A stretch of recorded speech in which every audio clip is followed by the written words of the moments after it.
अस्सलामुअलैकुम दोस्तों, अल्लाह का करिश्मा। इब्न अकील रहमतुल्लाह अलैह अपना वाक़या लिखते हैं कि मैं बहुत ही ज़्यादा गरीब आदमी था। एक बार मैंने काबे का तवाफ़ करते हुए एक हार देखा जो बड़ा कीमती था। मैंने वह हार उठा लिया। मेरा नफ्स कहता था कि इस हार को छिपा लूं, लेकिन मेरा दिल कहता था कि हरगिज़ नहीं, बल्कि दयानतदारी का तकाज़ा यह है कि जिसका हार है मैं उसे वापस कर दूं। इसलिए मैंने मुताफ में खड़े होकर ऐलान कर दिया कि अगर किसी का हार गुम हुआ हो तो आकर मुझसे ले ले।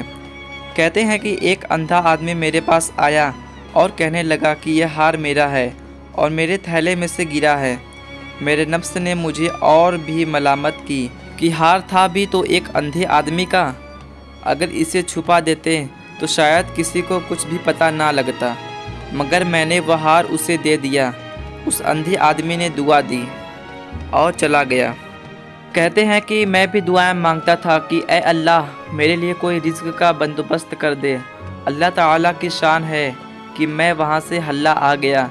यह एक बस्ती का नाम है। यहाँ की एक मस्जिद में गया तो पता चला कि कुछ दिन पहले इमाम साहब की मौत हो गई है। लोगों ने मुझे कहा कि नमाज़ पढ़ा दो। जब मैंने नमाज़ पढ़ाई तो उन्हें मेरा नमाज़ पढ़ाना अच्छा लगा, तो लोग कहने लगे कि तुम यहाँ इमाम क्यों नहीं बन जाते। मैंने कहा बहुत अच्छा, और फिर मैं वहाँ इमामत के फ़राइज़ अंजाम देने लगा। थोड़े दिनों के बाद पता चला कि जो इमाम साहब की मौत हो गई थी उनकी एक जवान बेटी है। वो इमाम साहब वसीयत कर गए थे कि किसी नेक बंदे से इसका निकाह कर देना। लोगों ने मुझसे कहा, जी अगर आप चाहें तो हम इस यतीम बच्ची का आपसे निकाह कर देते हैं। मैंने कहा जी बहुत अच्छा। तो उन्होंने उसके साथ मेरा निकाह कर दिया। शादी के कुछ दिनों बाद मैंने अपनी बीवी को देखा कि उसके गले में वही हार पड़ा था जो मैंने तवाफ़ के दौरान एक अंधे आदमी को लौटाया था। उसे देखकर मैं हैरान रह गया। मैंने पूछा यह हार किसका है? उसने कहा यह मेरे अब्बू ने मुझे दिया था। मैंने पूछा आपके अब्बू कौन थे? उसने कहा वह आलिम थे, इस मस्जिद में इमाम थे और आँखों से अंधे थे। तब मुझे पता चला कि उसके अब्बू वही आदमी थे जिनको मैंने वह हार वापस किया था। मैंने उसको बताया कि यह हार तो मैंने उनको काबा में उठाकर दिया था। वह कहने लगी कि आपकी भी दुआ कबूल हो गई और मेरे अब्बू की भी दुआ कबूल हो गई। मैंने कहा ये कैसे?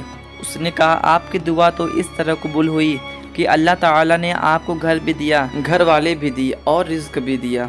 और मेरे अब्बू की दुआ इस तरह कबूल हुई कि जब वह हार लेकर वापस आए तो वह दुआ मांगते थे कि ए अल्लाह, एक नेक लड़के ने मेरा हार मुझे लौटाया है।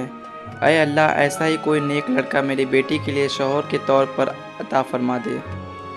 अल्लाह ताला ने मेरे बाप की दुआ भी कबूल कर ली और आपको मेरा खाविंद बना दिया। मुखलिस बंदे का काम अल्लाह ताला कभी रुकने नहीं देते, अटकने नहीं देते, बल्कि उसकी किश्ती हमेशा किनारे लगा दिया करते हैं। दोस्तों अगर वीडियो पसंद आए तो वीडियो को लाइक करें और ऐसे वीडियो के लिए चैनल को सब्सक्राइब करें।